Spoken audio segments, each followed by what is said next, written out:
तो चलिए शुरुआत करते हैं आज के अपने सबसे पहले क्वेश्चन के साथ। और आज का हमारा फर्स्ट क्वेश्चन है, एलोरा की गुफा 15 का भित्ति चित्र जिसमें भगवान विष्णु को नरसिंह रूप में दिखलाया गया है, वह किस काल की कृति है। ठीक है, ऑप्शन है चालुक्य काल, राष्ट्रकूट काल, परिहार काल या फिर चौहान काल।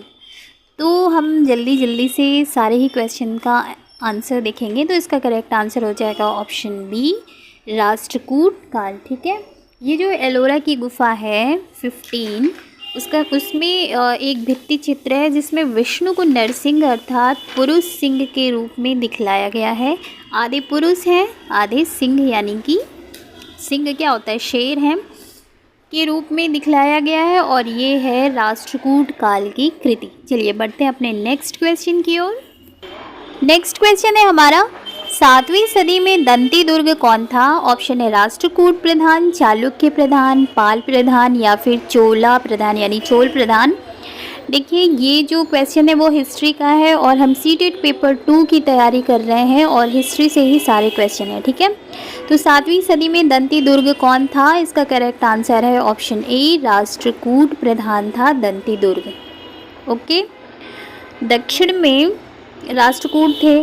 शुरुआत में वे कर्नाटक जो राज्य है, कर्नाटक के चालुक्य राजाओं के अधीनस्थ थे। ठीक है, अधीनस्थ यानी कि उनके अधीन में रहते थे।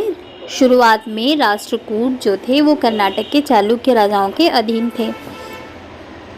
8वीं सदी के मध्य में, 7वीं सदी में तो वो उनके अधीनस्थ थे। 8वीं सदी के मध्य में एक राष्ट्रकूट प्रधान यानी कि दंती दुर्ग ने अपने चालुक्य स्वामी की अधीनता स्वीकार करने से मना कर दिया, इनकार कर दिया और चालुक्य स्वामी को हराया दंती दुर्ग ने और हिरण्यगर्भ नामक एक अनुष्ठान किया और फिर उसने अपने आप को राजा माना या फिर आप कह सकते हैं साम्राज्य का राजा वो खुद बन बैठा। चालुक्यों की अधीनता को स्वीकार नहीं किया और खुद राजा बन बैठा। ठीक है, तो वो क्या था, दंती दुर्ग था राष्ट्रकूट प्रधान।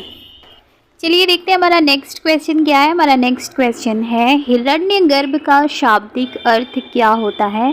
हिरण्यगर्भ का शाब्दिक अर्थ हमें बताना है। ऑप्शन है सोने का हिरण, सोने का गर्भ, हिरण का बच्चा या फिर सोने का मुकुट। बताइए क्या होगा इसका करेक्ट आंसर। क्या कभी आपने ये शब्द सुना है, हिरण्यगर्भ? तो इसका करेक्ट आंसर होगा सोने का गर्भ। ठीक है, सोने का गर्भ ये मतलब नहीं है कि सोने का गर्भ हुआ या सोने का बच्चा हुआ। ठीक है, हिरण्यगर्भ क्या है, जैसे हमने पहले क्वेश्चन में देखा कि राष्ट्रकूट प्रधान था, उसने चालुक्य स्वामी की अधीनता से इनकार कर दिया। ठीक है, और फिर उसे हराया और हिरण्यगर्भ नामक एक अनुष्ठान किया यानी कि यज्ञ किया। तो ये हिरण्यगर्भ नामक एक हवन होता था, अनुष्ठान होता था, यज्ञ होता था। ठीक है, और ये था क्या, जब यह अनुष्ठान ब्राह्मणों की सहायता से यानी इस अनुष्ठान को ब्राह्मणों की मदद से कराया जाता था, संपन्न किया जाता था, तो यह माना जाता था कि इससे याजक यानी जिसने हिरण्यगर्भ नामक अनुष्ठान कराया है, याजक जन्मना क्षत्रिय न होते हुए भी क्षत्रिय के रूप में दोबारा क्षत्रित्व प्राप्त कर लेगा। ठीक है, उसने राजा को हराया, फिर हिरण्यगर्भ नामक अनुष्ठान यानी यज्ञ कराया ब्राह्मणों की मदद से और इससे उसको क्या मिल गया, वो जन्मना क्षत्रिय नहीं था, क्षत्रिय कुल में उसका जन्म नहीं हुआ था, लेकिन इस हवन यज्ञ के बाद उसे क्षत्रियत्व की प्राप्ति हो गई यानी वो क्षत्रिय हो गया हिरण्यगर्भ नामक अनुष्ठान कराकर। ठीक है, नेक्स्ट क्वेश्चन है हमारा, त्रिपक्षीय संघर्ष में लगे तीनों पक्ष कौन कौन से थे। ऑप्शन है गुर्जर प्रतिहार, पाल, राष्ट्रकूट। गुर्जर प्रतिहार, चालुक्य या फिर चौहान, तीनों थे। गुर्जर प्रतिहार, पाल, चोल, इनमें से हमें बताना है कि ये जो त्रिपक्षीय संघर्ष कन्नौज के लिए हो रहा था उनमें से ये 3 पक्ष कौन कौन से थे।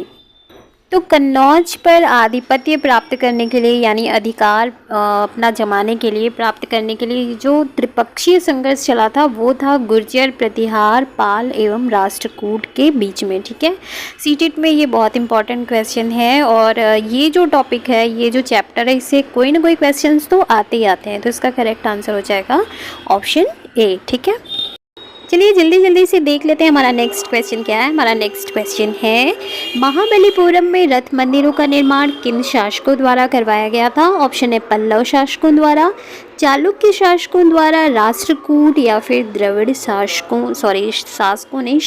द्वारा। तो इसका करेक्ट आंसर है ऑप्शन ए। ये जो महाबलीपुरम में रथ मंदिर है ना, उसका निर्माण पल्लव शासकों द्वारा करवाया गया था। तो करेक्ट आंसर हो जाएगा ऑप्शन ए। चलिए बढ़ते हैं अपने नेक्स्ट क्वेश्चन की ओर। नेक्स्ट क्वेश्चन है हमारा, अशोक के शिलालेख किस लिपि में लिखे हुए हैं? और ऑप्शन में है मगधी, ब्राह्मी, पाल या फिर देवनागरी लिपि। तो इसका करेक्ट आंसर हो जाएगा ऑप्शन बी, ब्राह्मी लिपि। ठीक है, अशोक के जो शिलालेख हैं वो ब्राह्मी लिपि में लिखे हुए हैं, खुदे हुए हैं। और अशोक के जो अभिलेखों में शाहबाजगढ़ी और मानसेरा के अभिलेख हैं वो हैं खरोष्ठी लिपि में। ठीक है, और इसके अलावा जो बाकी के शिलालेख हैं वो ब्राह्मी लिपि में खुदे हुए हैं, उत्कीर्ण हैं या फिर आप कह सकते हैं लिखे हुए हैं। ओके।